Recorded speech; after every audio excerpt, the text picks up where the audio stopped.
Assalamualaikum warahmatullahi wabarakatuh. Perkenalkan, saya Purwaning Sri, calon guru penggerak Angkatan 6 dari Kota Magelang. Pada kesempatan kali ini, saya akan menyampaikan tugas aksi nyata modul 1.2 mengenai proses pengembangan diri untuk menguatkan nilai-nilai dan peran guru penggerak. Pengembangan diri yang sederhana, konkret, dan rutin serta dapat dilakukan sendiri dari sekarang, yaitu yang pertama, melaksanakan pembelajaran yang menyenangkan dan berpihak pada murid dengan menggunakan model dan metode pembelajaran yang bervariasi. Yang kedua adalah meningkatkan kompetensi dengan mengikuti berbagai pendidikan dan pelatihan. Ketiga, melakukan sharing praktek baik. Keempat, berkolaborasi dengan pihak lain. Kelima, melakukan inovasi. Keenam, melaksanakan proyek penguatan profil pelajar Pancasila. Ketujuh adalah melaksanakan refleksi. Yang pertama adalah melaksanakan pembelajaran yang menyenangkan dan berpihak pada murid dengan menggunakan model dan metode yang bervariasi di dalam pembelajaran. Yang sudah saya lakukan adalah menggunakan metode simulasi praktek perkantoran dan juga menggunakan alur pembelajaran marka, di mana itu dimulai dari diri dengan pertanyaan pemantik, kemudian aktivitas dengan menggunakan berbagai game ataupun studi kasus. Berikutnya adalah refleksi berupa pertanyaan refleksi dari kegiatan aktivitas. Berikutnya adalah konsep, yaitu menggali makna, konsep, fakta, dan juga data. Yang terakhir adalah aplikasi atau misi yang harus dicapai oleh peserta didik. Berikutnya adalah testimoni dari peserta didik yang sudah melaksanakan dengan menggunakan metode marka. Assalamualaikum warahmatullahi wabarakatuh. Halo teman-teman, perkenalkan nama saya Yuliana Fajrianti dari kelas 11 MPLB 1. Nah, di sini saya akan berbagi pendapat saya mengenai proses pembelajaran public speaking yang diampu oleh Ibu Purwaning Sri dengan menggunakan metode pembelajaran alur marka. Menurut saya, proses pembelajaran menggunakan alur marka adalah proses pembelajaran yang efektif dan tidak terkesan membosankan. Mengapa demikian? Karena pada proses pembelajaran alur marka, Bapak dan Ibu guru benar-benar menggunakan metode pembelajaran yang berpihak kepada murid dengan tujuan untuk menggali potensi dan keaktifan pada murid dengan adanya aktivitas permainan ataupun studi kasus.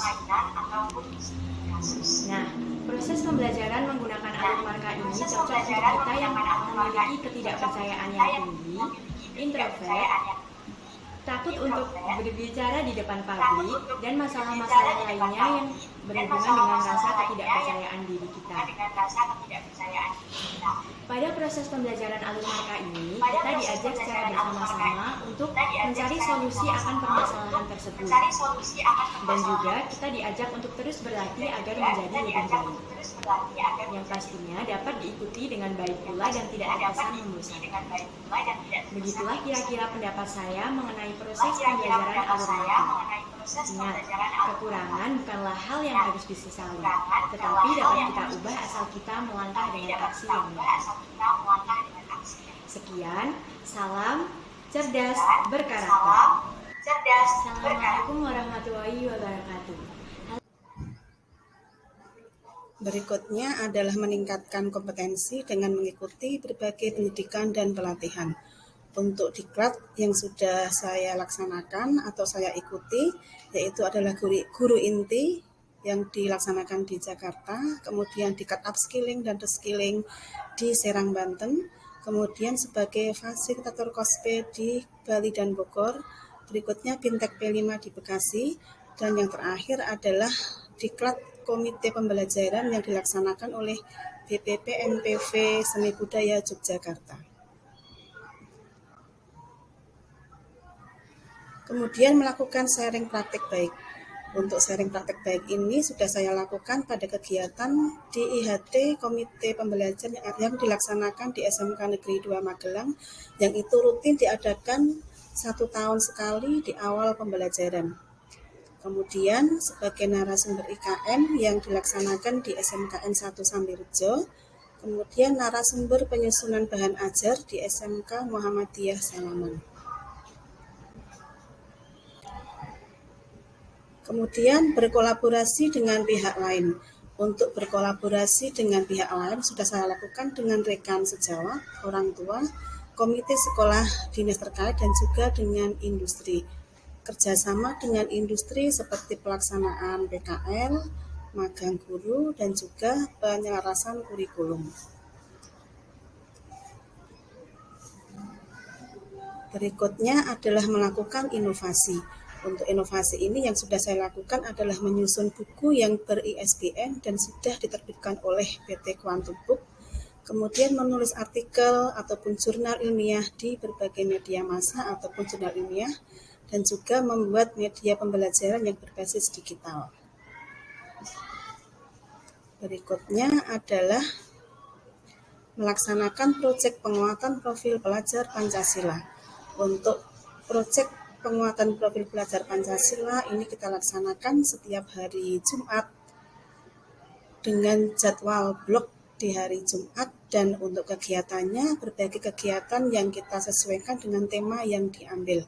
Untuk contohnya di sini adalah tema yang diambil adalah suara demokrasi dan juga teknologi dan rekayasa, sehingga setiap hari Jumat saya melaksanakan proyek sesuai dengan temanya tersebut.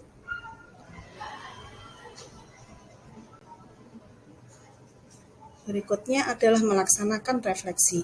Untuk refleksi ini kita laksanakan dengan rekan sejawat setelah selesai pembelajaran dilaksanakan.